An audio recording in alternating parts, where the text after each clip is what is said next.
Brave New World, Chapter 14. The Park Lane Hospital for the Dying was a 60-story tower of primrose tiles. As the savage stepped out of his taxicopter, a convoy of gaily colored aerial hearses rose whirring from the roof and darted away across the park, westwards, bound for the slow crematorium. At the lift gates, the presiding porter gave him the information he required, and he dropped down to Ward 81, a galloping senility ward, the porter explained, on the 17th floor. It was a large room, bright with sunshine and yellow paint, and containing 20 beds, all occupied. Linda was dying in company and with all the modern conveniences. The air was continuously alive with gay synthetic melodies. At the foot of every bed, confronting its moribund occupant, was a television box. Television was left on, a running tap from morning till night. Every quarter of an hour, the prevailing perfume of the room was automatically changed. "We try," explained the nurse who had taken charge of the savage at the door. "We try to create a thoroughly pleasant atmosphere here. Something between a first-class hotel and a feely palace, if you take my meaning." "Where is she?" asked the savage, ignoring these polite explanations. The nurse was offended. "You are in a hurry," she said. "Is there any hope?" he asked. "You mean of her not dying?" He nodded. "No, of course not. Of course there isn't. When somebody's sent here, there's no—" Startled by the expression of distress on his pale face, she suddenly broke off. Whatever is the matter?" she asked. She was not accustomed to this kind of thing in visitors. Not that there were many visitors, anyhow, or any reason why there should be many visitors. "You're not feeling ill, are you?" He shook his head. "She's my mother," he said in a scarcely audible voice. The nurse glanced at him with startled, horrified eyes, then quickly looked away. From throat to temple she was all one hot blush. "Take me to her," said the savage, making an effort to speak in an ordinary tone.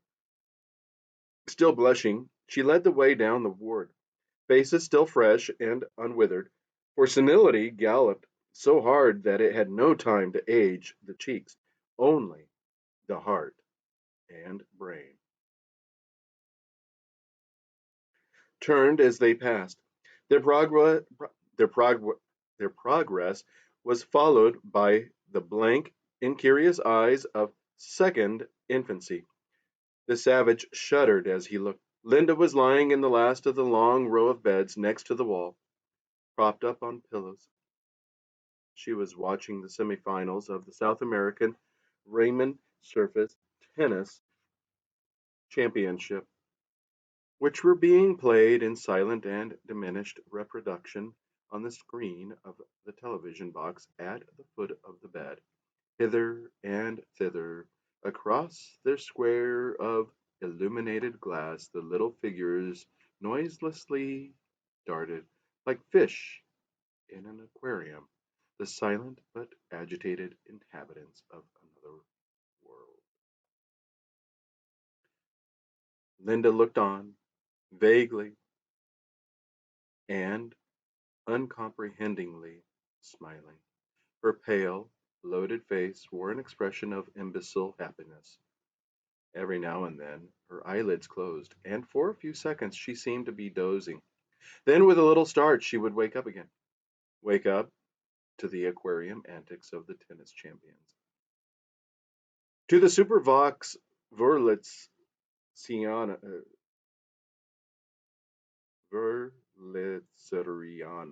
rending of "Hug Me Till You Drug Me, Honey," to the warm draught of verbena that came blowing through the ventilator above her head, would wake to these things, or rather to a dream of which these things transformed, and embellished by the soma in her blood, were the marvelous constituents, and smile once more her broken and discolored smile of infantile contentment. Well, I must go, said the nurse. I've got my batch of children coming. Besides, there's number 3. She pointed up the ward. Might go off any minute now. Well, make yourself comfortable. She walked briskly away. The savage sat down beside the bed. Linda, he whispered, taking her hand. At the sound of her name, she turned. Her vague eyes brightened with recognition. She squeezed his hand. She smiled. Her lips moved.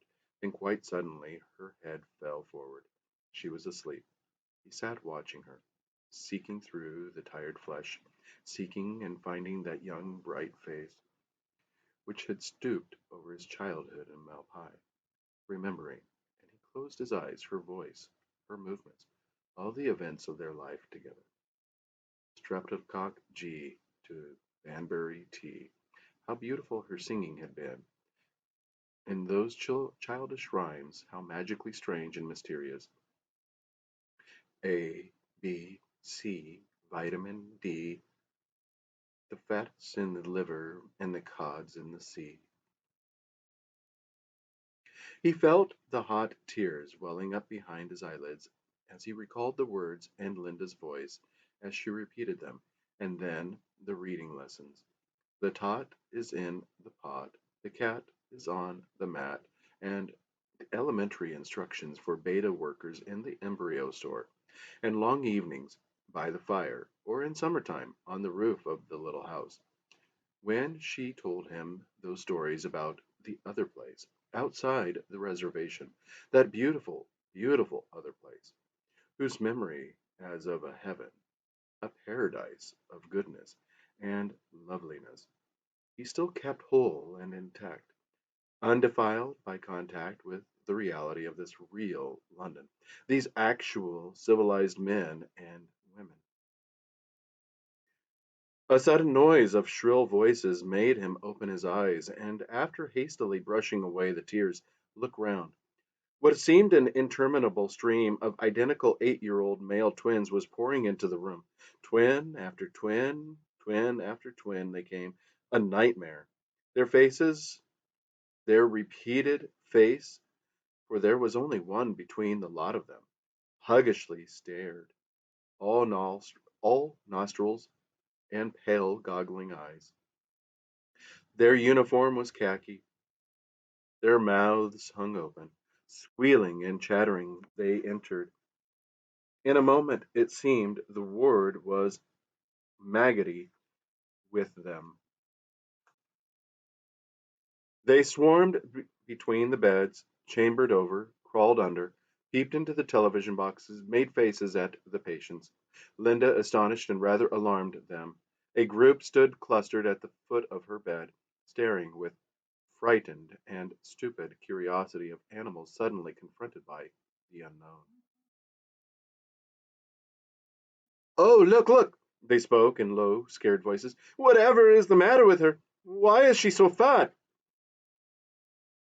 They had never seen a face like hers before, had never seen a face that was not youthful and taut skinned, a body that had ceased to be slim and upright. All these moribund sexagenarians had the appearance of childish girls. At 44, Linda seemed, by contrast, a monster of flaccid and distorted senility. "Isn't she awful?" came the whispered comments. "Look at her teeth." Suddenly, from under the bed, a pug faced twin popped up between John's chair and the wall and began peering into Linda's sleeping face. "I say," he began, but the sentence ended prematurely in a squeal. The savage had seized him by the collar, lifted him clear over the chair, and, with a smart box on the ears, sent him howling away. His yells brought the head nurse hurrying to the rescue. "What have you been doing to him?" she demanded fiercely. "I won't have you striking the children." "Well, then, keep them away from this bed." The savage's voice was trembling with indignation. "What are these filthy little brats doing here at all? It's disgraceful." "Disgraceful? But what do you mean? They're being death conditioned, I tell you," she warned him truculently.